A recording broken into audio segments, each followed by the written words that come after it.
Então, gente, vejam só. A gente está aqui continuando. Quem está assistindo e não está entendendo direito a sequência que a gente tomou, deve voltar lá no meu canal no site. Aí entra lá em arquitetobrasilia.com, vai vir na seção de professores, lá em vídeos, e vai assistir os outros vídeos que não são necessariamente as minhas aulas de paisagismo. Tem umas aulas complementares que eu boto do programinha que eu passei para vocês sobre Buller Marx. Tem as aulas complementares de outros paisagistas que falam sobre conteúdos que envolvem mais a parte botânica ou a parte mais da agronomia, da implantação desses jardins que não compete muito a mim esse conhecimento, e eu boto lá esses caras para complementar a parte na qual eu não tenho tanta profundidade. Mas aí agora a gente acabou de assistir uns videozinhos e alguns deles falavam como sobre plantar uma árvore, como fazer manutenção no jardim, como podar, como fazer isso e aquilo. Basicamente, a maioria deles está preocupada com o quê? Fazer uma cova. Quando a cova ela é destinada para uma árvore, é usual se trabalhar com 60 por 60. Mas quando se pensa que uma árvore vai ser grande ou já é uma muda de uma árvore que está começando a crescer, a gente já faz uma cova de 80 por 80. Acima de 80 por 80 é raro a gente precisar fazer.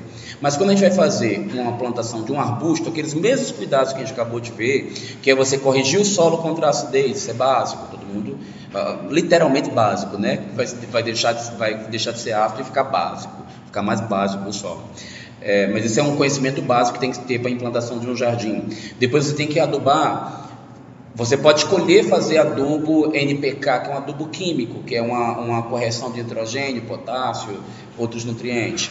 Você pode colocar, inclusive, micronutrientes. Eu vejo aqui, os agrônomos daqui de Brasília gostam muito de usar um produto chamado iorim, tá? Que é um complemento de outros nutrientes que não entram nessa fórmula principal de NPK.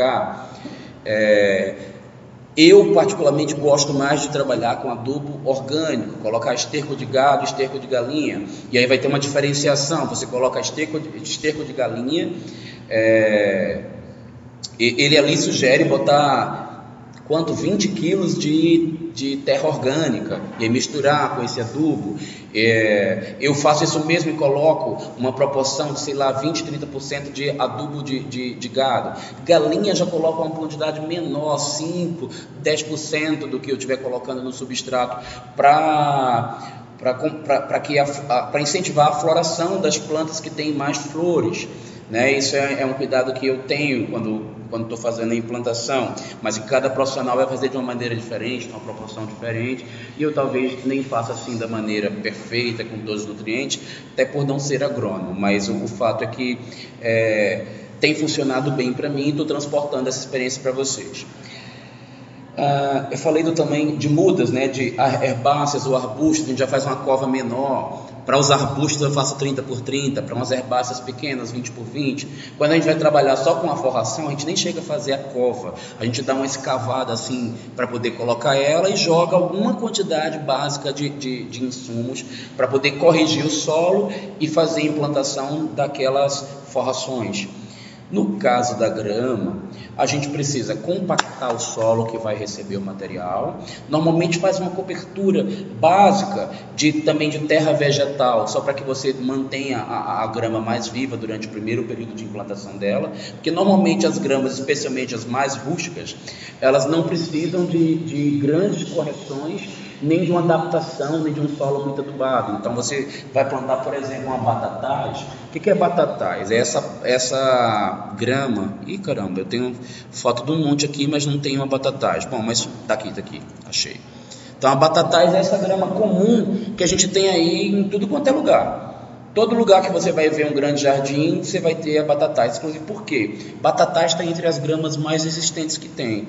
Mais resistente do que batatais, só as próprias ervas daninhas que já dão aí no meio do mato do cerradão, né? A batatais, gente, ela é uma planta muito resistente, muito adequada para você colocar num jardim, onde a área seja grande, seja uma coisa meio sítio, seja uma grande propriedade. Mas normalmente, quando você vai trabalhar perto da área de implantação do jardim, perto da casa, perto da varanda, um jardim que você vai ver a estética da grama, é comum trabalhar com grama esmeralda. Por quê? A folhagem dela é mais uniforme, ela é menos rarefeita, ela não mostra muito a sua tuberosidade, ou seja, ela não mostra muita raiz. ela fica um gramado muito uniforme, muito bonito. A manutenção dela em relação à batatais é mais baixa, porque ela cresce mais lenta, e ela mantém a uniformidade de maneira mais interessante. A gente vai ver também algumas que não são muito cultivadas aqui no Brasil, como a grama bermudas, mas está aumentando cada vez mais. Ela é muito comum para trabalhar com gramados, com campos de futebol nos Estados Unidos. A gente vai ver coreana e japonesa, que são umas gramas que têm a textura fininha, elas são muito decorativas, eu gosto muito dessas, da japonesa e da coreana, por causa da textura, quando você quer uma coisa bem delicada para fazer uma composição. Tem gente que gosta de colocar elas no vaso, como uma forração embaixo da planta. O meu ex-sócio, ele tinha mania de botar grama japonesa e depois ele colocava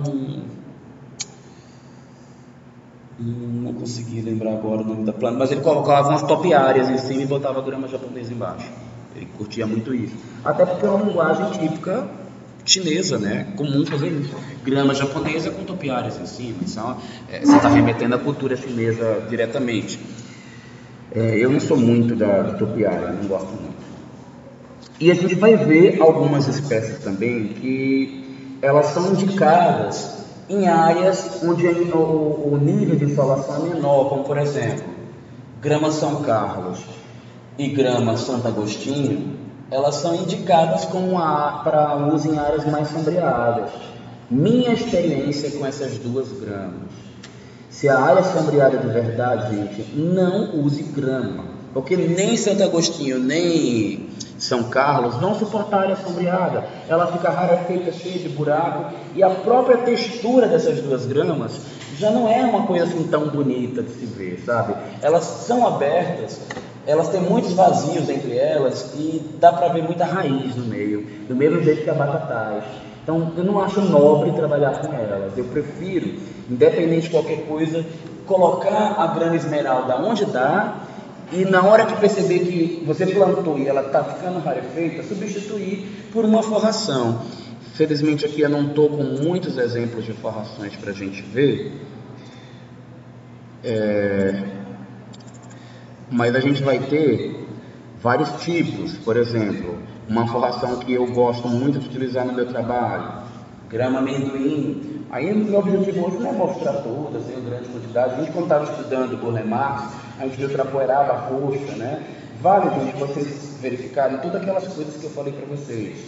Tem florzinha, você já sabe que ela na meia sombra sofre um pouco mais, né? É escura, é clara. Então esses requisitos vão valer também. Só que você lembre, quando você bota uma forração, você não quer que ninguém pise, não pode pisar. Então uma grama amendoim, ou você vai chamar de forração, seja lá qual for. Grama amendoim tem o nome de grama, mas não é grama, é forração.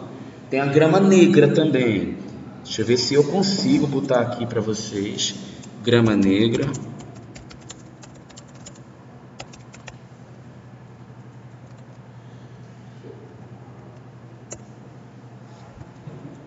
Que legal, nossa internet hoje me ajudou.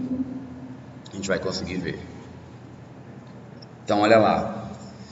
Ela é uma grama mais escura, a textura dela é bem delicada, bem interessante, mas só que como a gente não compra grama negra, igual a gente compra grama comum que vem nas placas, quando você compra a grama, ela vem uns quadradinhos mais ou menos desse tamanho, e você vai jogando as placas, porque não é comum que no jardim você compre sementes de grama, vende também, tá? Dá para você comprar, mas demora para crescer, tem que fazer uma série de cuidados, carregando, até a grama nascer e pegar. Em placa você já compra prontinho, joga lá, fechou, está pronto o seu gramado. A grama pelo de uso, que não é grama de verdade, é uma forração, ela não suporta pisoteio também, mas essa daqui, por exemplo, ela suporta ficar debaixo de uma árvore. Ela vai ficar numa área sombreada e é muito bonita. Só que ela também não fecha no início, que a gente não compra placa, a gente compra os tufinhos. Aí você bota um tufinho afastado do outro, que se você não botar coladinho, haja dinheiro, porque comprar pelo de uso não é igual comprar grama, que é baratinho, que você vai lá e paga 8, 10 reais o metro quadrado e está lá seu gramado pronto. A pelo de uso você paga 20 reais cada mudinha que você está botando ali. Né? 10 reais, sei lá, 5, 10, 20 por cada mudinha. Então sai muito mais caro. Então o que normalmente faz? Faz ela toda rarefeita afastada uma da outra. E aí, para fechar, demora um tempo, e as pessoas se incomodam, porque fica vendo a terra debaixo dela, fica feia. Mas ela, depois de uns 3 para 6 meses, estiver bem regada, ela já fecha tudo, mesmo os anos passados, fica bonita. Você sabe o que eu uso como artifício quando eu quero botar uma forração dessa no jardim? Eu forro um seixo e boto ela no vazio dos seixos. Logo, ela cobre tudo, esconde o seixo, fica aquele gramado, não é gramado, né? Fica aquela forração inteiriça por debaixo. Mas, na verdade, verdadeiro, o ideal que eu acho é trabalhar com plantas de meia sombra debaixo das árvores e não pensar num gramado, que é o caso aqui, né? A grama pelo de urso, ela é uma planta de meia sombra.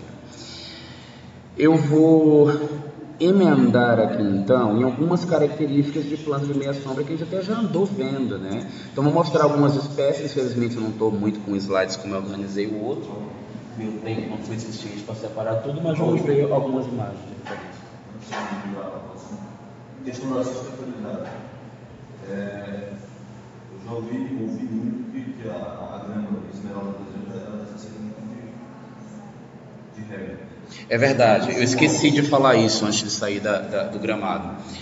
Olha só, a grama batatais, ela é uma grama rústica, ela é mais barata para comprar e ela não precisa de tanta rega, mas precisa de mais poda. A grama esmeralda, que as principais são essas duas, né? Batatais e esmeralda é o que normalmente se comenta na maioria dos projetos. A grama batatais, ela não precisa inclusive de tanta correção, não precisa de rega, não precisa de adubo. A esmeralda precisa. A batatais, ela suporta, por exemplo, melhor uma invasão de cupim. Cupim adora comer grama, tá? E o cupim que come a grama não é o cupim que come a casa, a madeira da casa. São dois tipos diferentes. Eles gostam de comer muita raiz, especialmente do gramado. E isso deixa o seu gramado detonado. A batatais suporta mais. A esmeralda é um néctar dos deuses para o cupim. Ele chega lá, detona tudo, rapidez, né? Grama esmeralda realmente é um pouco mais delicada. Ela tem que regar mais, ela consome mais água, inclusive. Porque ela foi uma planta que foi feita para ser nobre, a grama esmeralda. Então ela se adapta a melhores condições de rega, de adubo, etc. Mas a textura dela é muito mais bonita, tá? Ela é o gramado padrão que todo mundo usa para fazer projeto residencial, seja lá qual for. Não, vai botar grama, mas o pessoal já fala em esmeralda.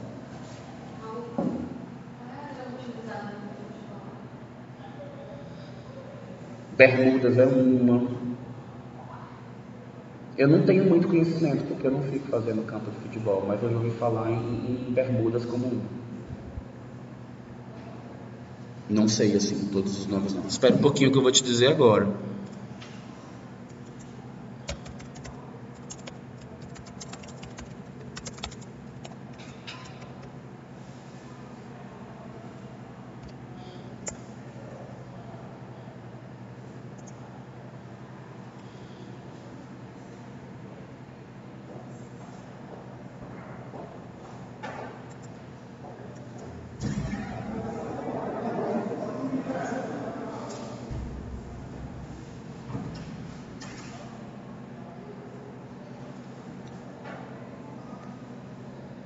Olha lá, bermudas e esmeralda são as mais comuns.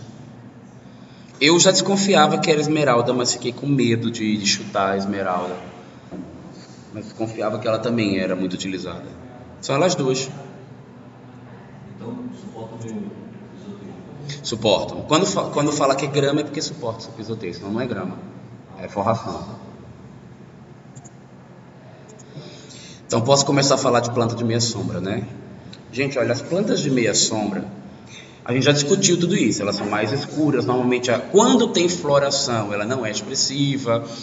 Agora, a gente vai ver também as plantas que elas são que tem um alto grau de resistência e a grande diferença e o grande cuidado que tem que ter quando escolher uma planta de meia sombra é saber se o habitat natural dela é árido ou se é úmido, que muda, isso é a principal de referência notável que você tem que observar para saber onde é que você vai implantar ela, porque algumas vão apodrecer. Por exemplo, todas as plantas da família dos filodendros, elas são extremamente adaptadas a solo úmido. E você pode regar que ela vai ter menor chance de apodrecer quando ela não tiver com uma quantidade boa de sol.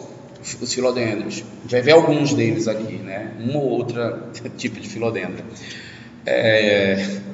Já as plantas que têm coloração mesclada com branco, com cinza, elas são plantas que se adaptam tanto ao pleno sol quanto à meia sombra.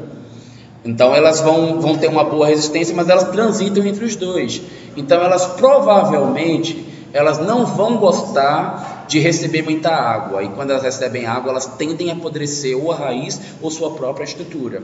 As plantas que são de meia sombra, que se assemelham ao formato de espinho, que tem espinhos na sua composição, que tem folhas fininhas, também são indicativos de planta árida. Então ela se adapta por um acaso, porque não é o habitat natural dela. Deu muita umidade no solo, vai apodrecer, porque você vai tornar ela suscetível ao ataque de micro-organismos. A Glaonema, que vai ser da mesma família da Comigo Ninguém Pode. Ela se parece muito, né, com a Comigo Ninguém Pode. É verdade, é do mesmo grupo de vegetação, não é da mesma família. Então, ela vai ter inclusive os mesmos indicativos. Essa daqui já é uma planta que a origem dela é úmida, tá? É solo úmido, ela vai suportar uma certa demanda de rega. É uma planta super resistente, tanto ela quanto a Comigo Ninguém Pode, tá? São plantas muito fortes para colocar meia sombra. Sobrevivem bem, inclusive, dentro de um espelho d'água. Você não necessariamente precisa ter grandes solos, nem grandes quantidade de nutrientes se tiver água abundante para ela. Porque esse solo que tem essas águas que ficam armazenadas, elas começam a criar micro-organismos, e só de ver os micro-organismos, ela já vai favorecer que tenha outros nutrientes. Vai gerar substrato orgânico para elas, porque acaba gerando um microecossistema. A Locásia é uma formação, você vê que o formato dela já vem da família dos filodendros também, né? Então, essas plantinhas, tudo que tem formato de coração, que tem essa pontinha assim, que tem essas nervuras do meio, a maioria delas são de família próxima aos filodendros. Você vê que a característica dela é super escura, você vê que ela vai aguentar bastante estar na meia sombra.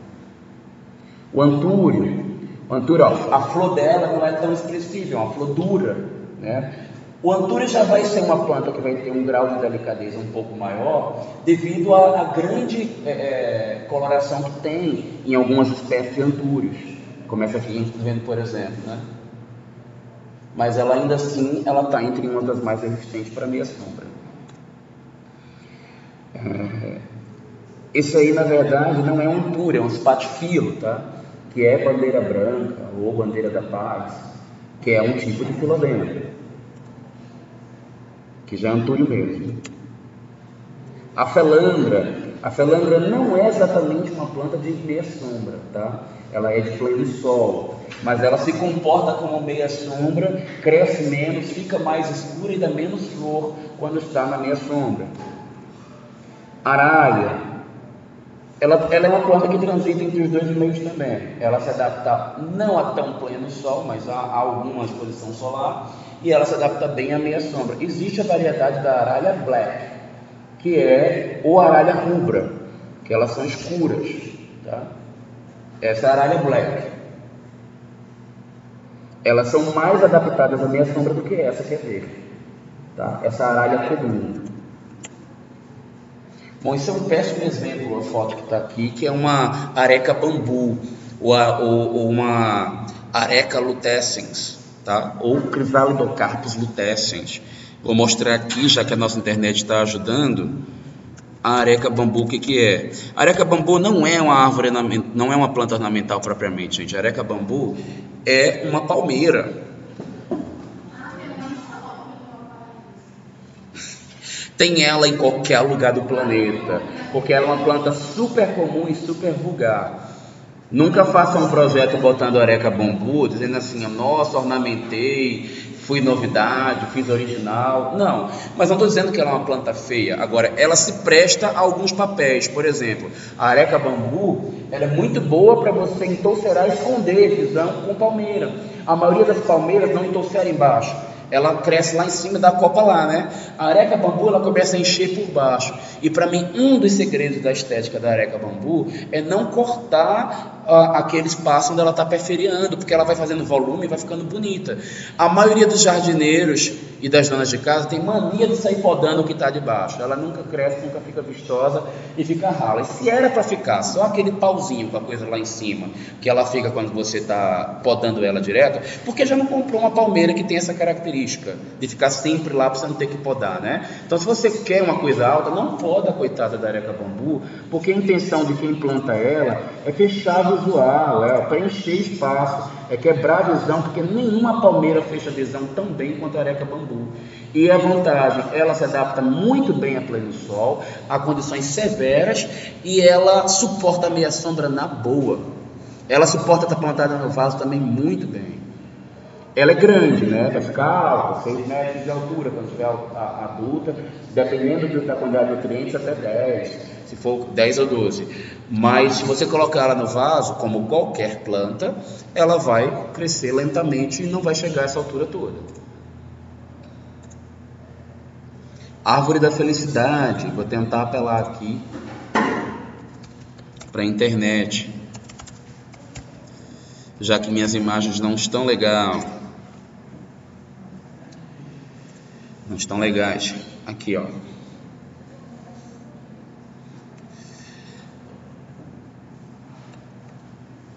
Então, ela é uma árvore que as pessoas atribuem valores de superstição a ela, né? Que ela dá sorte, que ela traz paz, que ela dá felicidade, dinheiro, esse tipo de coisa. E algumas pessoas falam dela como sendo macho e fêmea, que tem uma macho que é da folha fina, a fêmea é da folha larga, né? Eu escuto isso direto. Tem cliente minha que pede, eu queria uma árvore da felicidade fêmea, né? Eu queria uma macho. É só porque tem a variedade da folha fina e da folha grossa, tá? Para cruzar e dar filhote.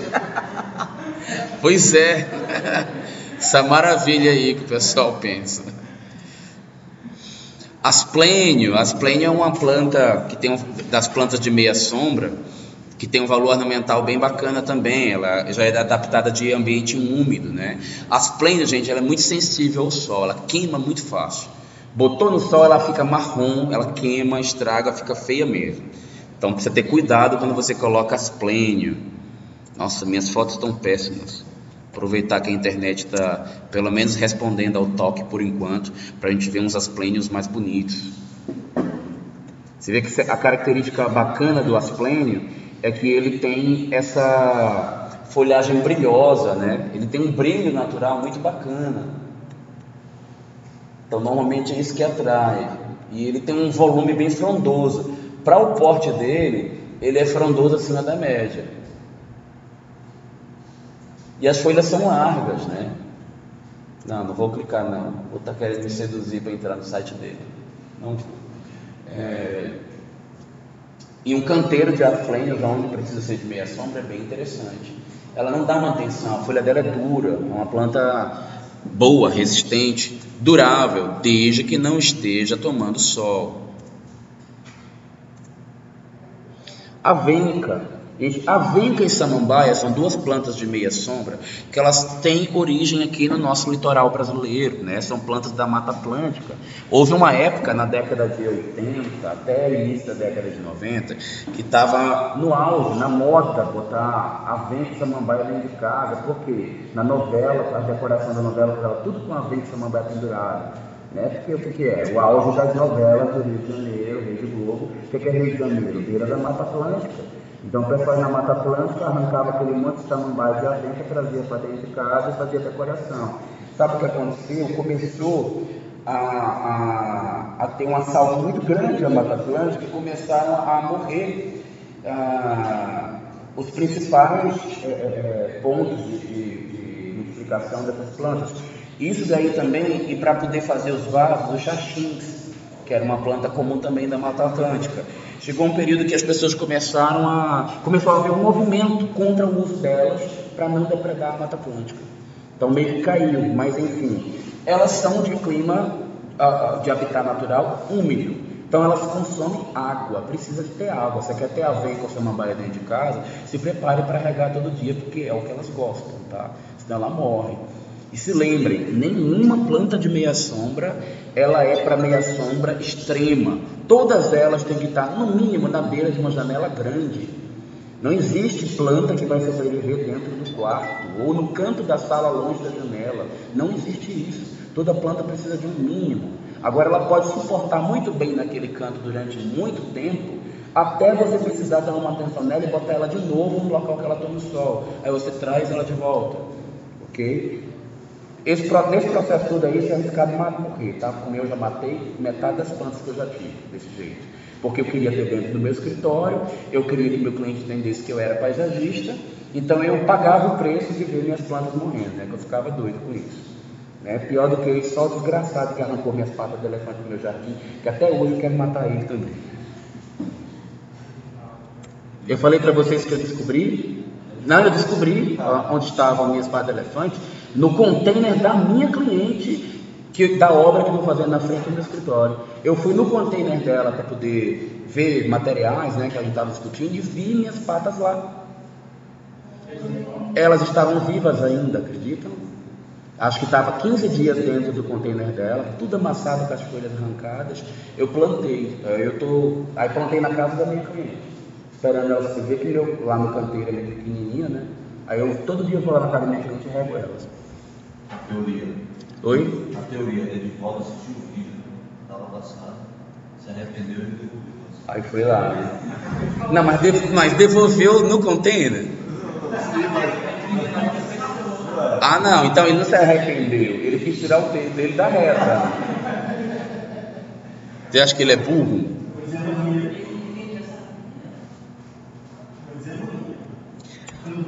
Gente, ó, avencas e samambaias são exemplos de plantas que não têm flores. A multiplicação delas é por poros, tá? Então, realmente não vai ter flor dessas duas aí. São os dois exemplos raros. Bambuzinho da sorte. Bambuzinho da sorte, gente, tá uma moda disso, o pessoal faz arranjo. Bambu da sorte é resistente pra caramba, só que ele também suporta muito bem o pleno sol, tá? Na época que eu coletei essas imagens, ninguém tinha imagem dele. E o bambu da sorte, a gente vê os arranjos dele, essas coisinhas pequenininhas, mas o bambu da sorte, ele tem 2, 3 metros de altura, tá? Aí o pessoal corta um monte de pedacinhos e vende caro pra caramba, porque tem essa história aí dele ser da sorte. Isso aí, na verdade, é um hábito japonês, de cultivar ela como planta da sorte e tal. Mas é uma planta vagabunda, dá de qualquer jeito, é super resistente e, gente, ela é bem isso mesmo. Se o terreno for alagado, então, aí é que ela dá mesmo, muito. Se tiver cheiro de gasolina, mentira. Mentira. O bambu da sorte, gente, ele é feio quando ele está grande, por isso que todo mundo corta um monte de pedacinho e monta esses arranjos. O bambu da sorte é muito feio. Eu já tive um na casa do cliente, eu não sabia o que era aquilo, e a cliente não deixava arrancar de jeito nenhum, e aí eu fui botando. Aí uma vez eu cortei um pedaço, segurei na mão e falei, rapaz, é igual o bambu da sorte. Aí eu fui lá, olhei e falei, era o bambu da sorte, é feio, é muito feio. Fica uma tripona fina assim, dá umas 3, 4 galhas, sabe? Aí fica aquela coisa assim grandona. Acho que é por isso que o pessoal vai e corta um monte de pedacinho, que sabe que não morre, né? Aí vende caro, porque ele grandão daquele jeito feio jamais seria vendido caro, né? Que é horroroso. Ele não tem expressão. Ele só tem expressão assim para fazer arranjo. Begônia. Bom, a begônia látior, ela é uma planta super sensível e delicada, gente. Planta de meia sombra, com a flor tão vistosa, tão frondosa, tão colorida, tão intensa, pode ter certeza que esse danado aqui precisa de cuidados mil para se manter. Ela é super sensível, inclusive, a insetos, a a micro-organismo. Aqui no Brasil tem uma planta dessa, é uma pessoa que gosta de cuidar, porque ela não fica bonita. Normalmente, sabe o que acontece com a begônia? Essa aqui é uma begônia rex, que é uma variação daquela lá. Ela fica assim, e não dá flor. Quando ela não fica assim, desse jeito. Que essa daqui é uma foto da minha begônia que não dava nada. Que eu comprei ela assim, estava até bonita, né? Mas quando ela foi pro meu escritório, ela ficou, nossa, detonou. Primeiro que ela mudou de cor, ela não ficou dessa cor aí. Ela foi definhando, morreu e nunca deu uma flor. Nunca cheguei a ver a flor da minha begônia, que eu jurava que ia ficar desse jeito, né? Isso na época que eu era uma criança inocente. Bromélia, gente, bromélia é uma coisa, quando você fala bromélia, você está falando de uma planta, você está falando de uma família gigantesca. Aqui no Brasil, a gente tem uma quantidade quase infinita de variedades de bromélia. A gente até viu bromélia Vimos bromélia imperial, só que a maioria das bromélias não são de plano sol, elas são de meia sombra. Tá? Então, bromélia, por exemplo, essa que vocês estão vendo aqui são bromélias do tipo Guzmania. As bromélias guzmanias, elas são super sensíveis ao sol. Botar no sol, ela queima. Então, ela precisa estar debaixo de uma árvore, debaixo de um arbusto, debaixo de alguma coisa para não pegar sol direto, tá? E se ela estiver numa condição extrema de meia sombra, você não vai ver uma guzmania bonita com esse colorido no meio dela, tá? Ela vai estar toda verdinha, sem colorido nenhum. A acmeia já é um tipo de bromélia que o pessoal chama de bromélia abacaxi, devido à semelhança dela, porque ela realmente, dentro das bromélias, é que está mais próxima do abacaxi. Vocês sabem que o abacaxi é uma bromélia, né? Eu falei isso para vocês? Falei, né? O abacaxi é um tipo de bromélia. E essa daí é a parente mais próxima do abacaxi que a gente come. O mais próximo é aquele abacaxi rosa que a gente vê. Esse é o segundo mais próximo. Ele é mais adaptado ao sol do que as outras bromélias de meia sombra, tá? Mas ele não é de sol pleno, como por exemplo uma bromélia imperial. Ele não suporta tanto. O fato de ser cinzinha, você já percebe que ele gosta um pouquinho mais de sol do que as outras, né? Gente, planta que tem coloração cinza quer dizer o que para estética de paisagismo? Quem ousa chutar, lembrar disso que eu já comentei. À noite, gente, iluminação, isso aí é tudo de bom, porque iluminação em jardim é uma coisa assim. Se a planta é verde, azul, seja lá o que for, você tem que usar cores frias e com iluminação fria. Porque se você botar iluminação de cor quente em cima de planta de cor fria, a iluminação, ela absorve e não reflete, e não dá cor, não dá nada. Fica uma iluminação negra quase, tá? Se você colocar iluminação, como é que é? Vocês tiveram aula, tipo, noções sobre teoria cromática comigo, né? De cores. E vocês lembram que acontecia esse efeito de botar vermelho no azul e ficava preto? É a mesma coisa com vegetação. Se você botar uma luz azul em cima de uma planta vermelha, não dá nada. Dá nada, fica luz negra. Você não ilumina a planta. Então tem que ter esse cuidado.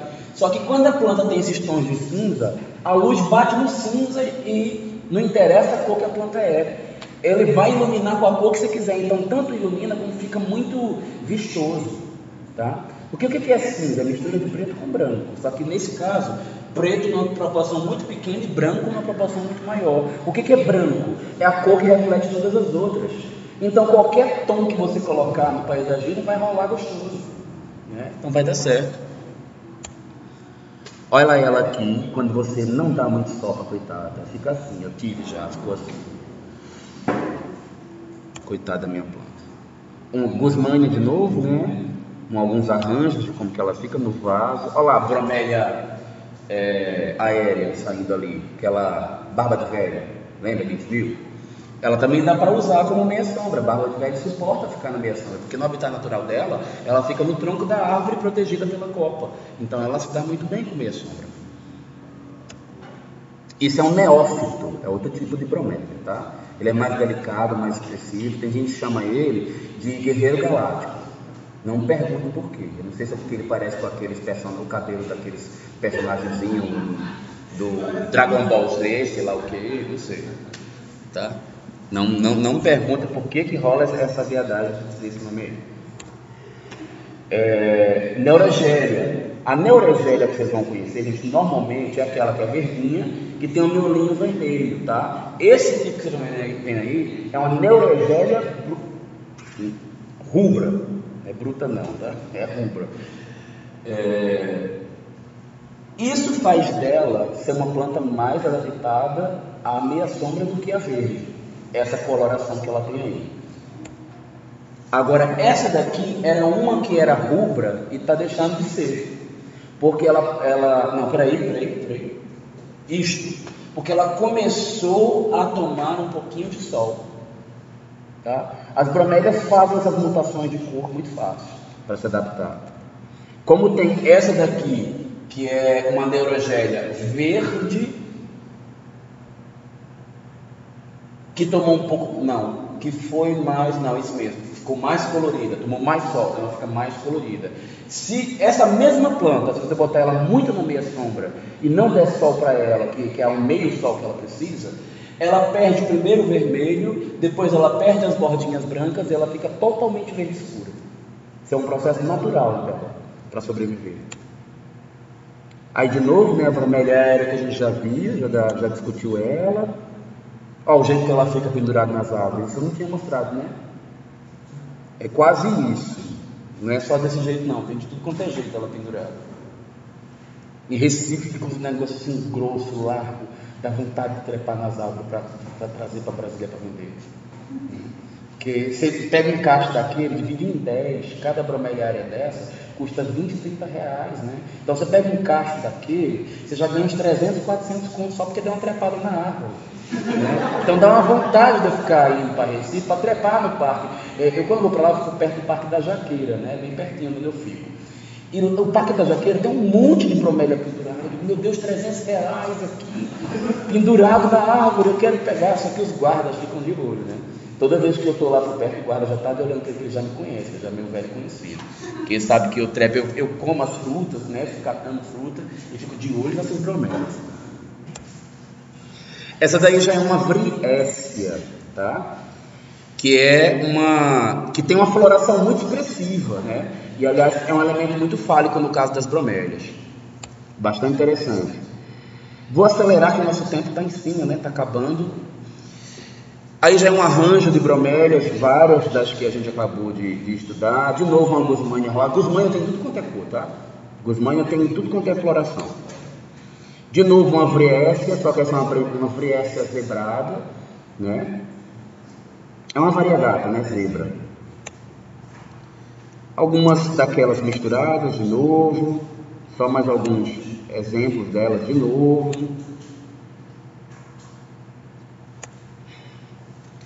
Ó, cacto. Cacto, gente, não é de meia sombra, ela é de pleno sol. E assim, antes que alguém pergunte, essas florzinhas que dá no cacto, e aí, você não falou que quando bota meia sombra ela perde, não sei o quê? Como é que o pessoal vende aquelas cactozinhas com florzinha, tão bonitinha, coloridinha? Gente, é de mentira. O cara pega flor, ele pega flor de florzinha de outro tipo de planta, bota na estufa, seca, depois mergulha na tinta, fica colorido, depois pega o pauzinho com alfinete, enfia num cacto e vende para você e te engana dizendo que tem flor e não tem. Flor de cacto não é desse jeito. A flor de cacto, gente, ela é uma coisa molinha, que nem o cacto. Ela é uma coisa mais larga, maior, não é assim pequenininha, tá? Então as flores de cacto são maiores. E cacto que está adaptado à meia sombra, ele não vai dar flor, tá? Ele vai querer sobreviver, então ele acaba com a flor no ato da entrega. Por isso que o pessoal pega e faz isso aí. Te enganando. Calateias são... Gente, calateia é uma família grande de forrações. Tem a calateia lisa, roxa, verde, variegata com branco, com vermelho, rubra, né? Tem a mais frisadinha, que é rotundifolia.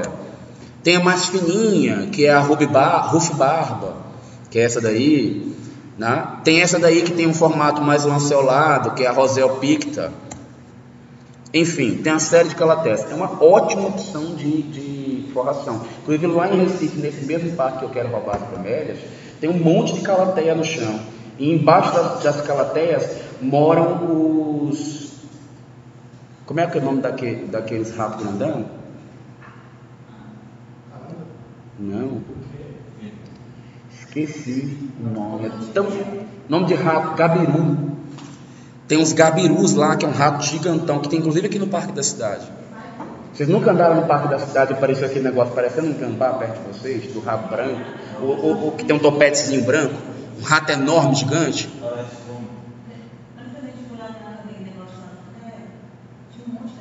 Pronto, o CREA é colado com o parque. Então, no CREA tem. Não, é gabiru. Aqui chama de gambá, né? Mas não é bem gambá, é um gabiru. E ele é atrevido, o gabiru não tem medo de gente. Você para perto dele, ele olha para sua cara, ele olha para você e fala assim: o que você está fazendo aqui no meu lugar, perto da minha toca? Ele não vai embora, não. Eu já estava passeando no parque, catando fruta, né? Quando chega a época, eu adoro ir catar fruta. Eu já fui subir na árvore, na mangueira, para catar a manga. Na hora que eu botei a mão assim, o gabiru olhando para minha cara, te perguntando: o que você veio fazer aqui? É minha essas mangas. Ele não saiu, não, botando o braço, ele lá olhando para minha cara.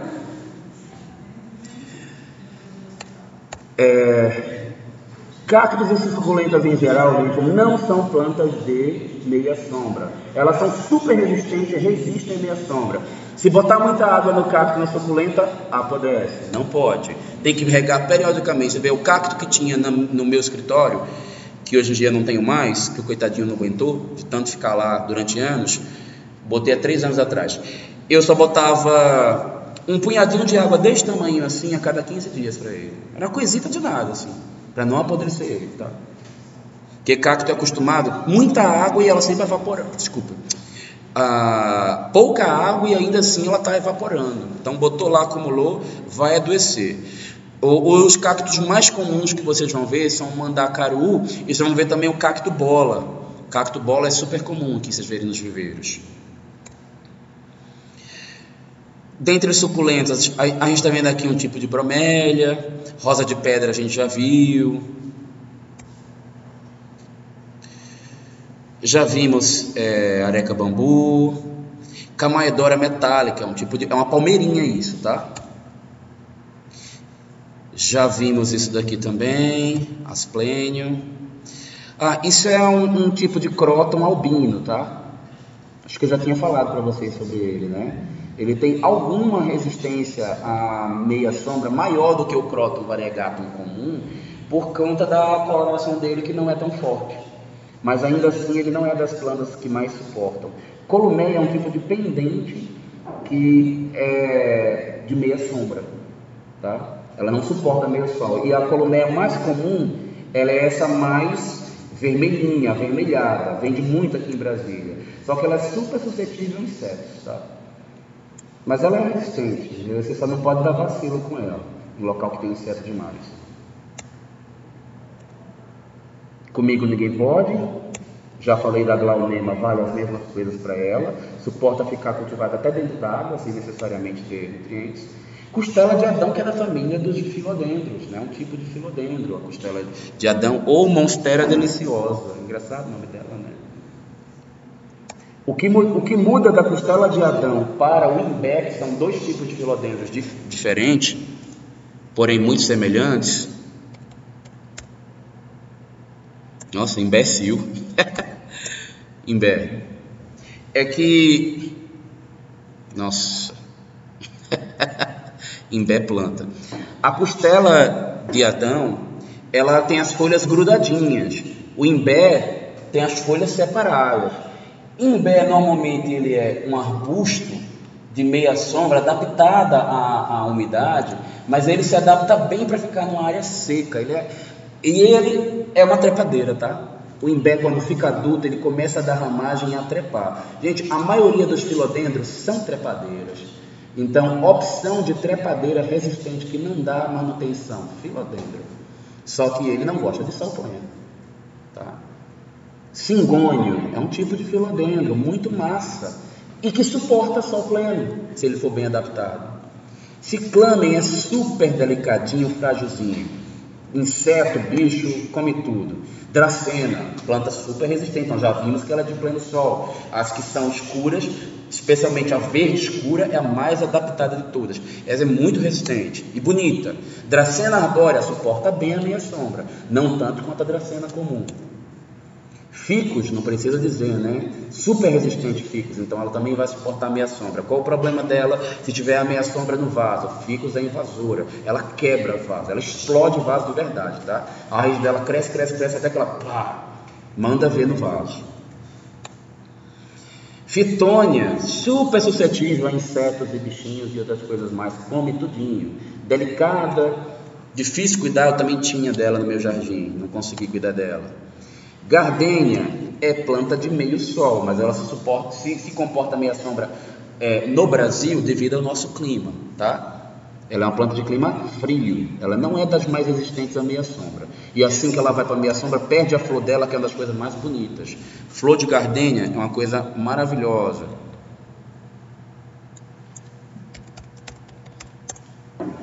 Uma flor grande, bonita. Estão vendo? É isso aí, ó. Muito bonitona. Ai, cadê? Bora. Peguei errado a imagem. Cadê você, danada?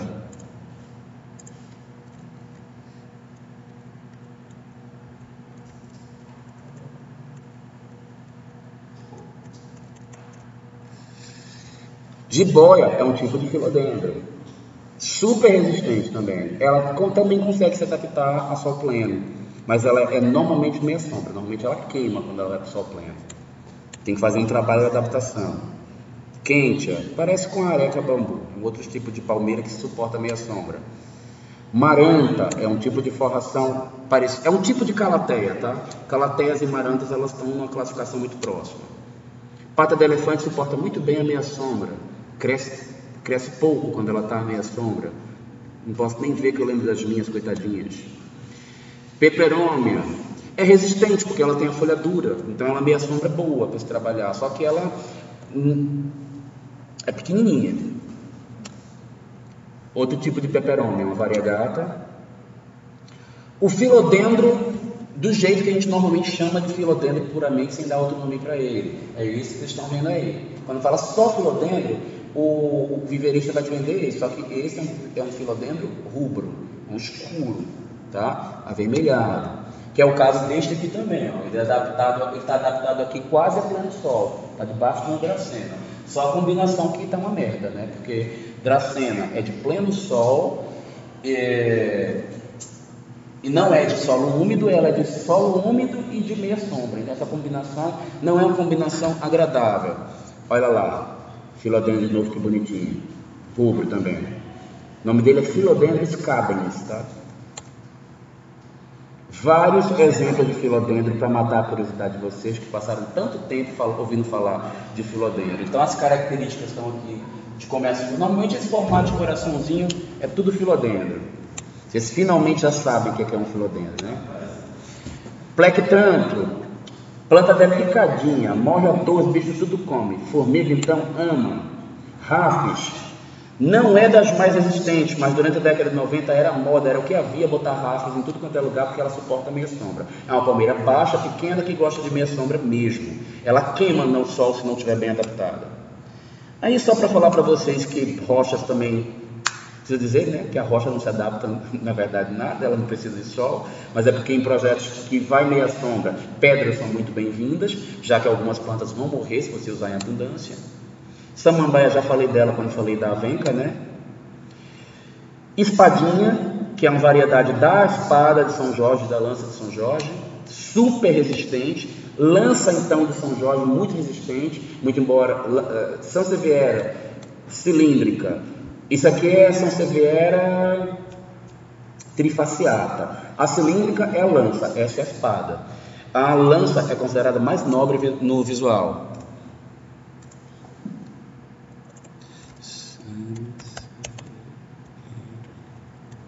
Cilíndrica.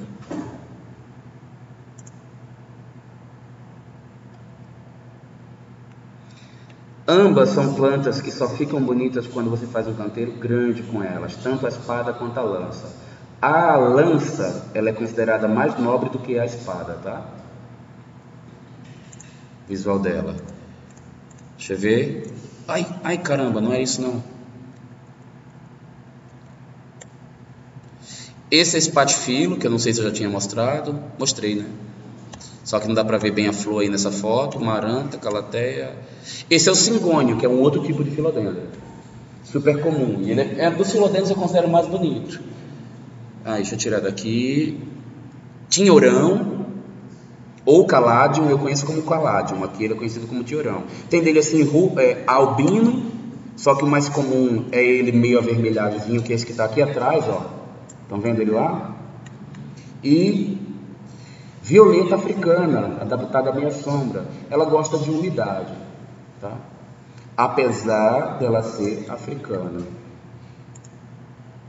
Iuca não vai gostar de água quando ela está no vaso, a meia sombra. Zamioculca, uma das plantas mais resistentes que tem para meia sombra também. Não gosta de sol. Deu, acabou a letra Z. Chega, nossa aula nunca terminou tão tarde, né? A gente continua falando de palmeiras e outras plantas na aula que vem, tá bom?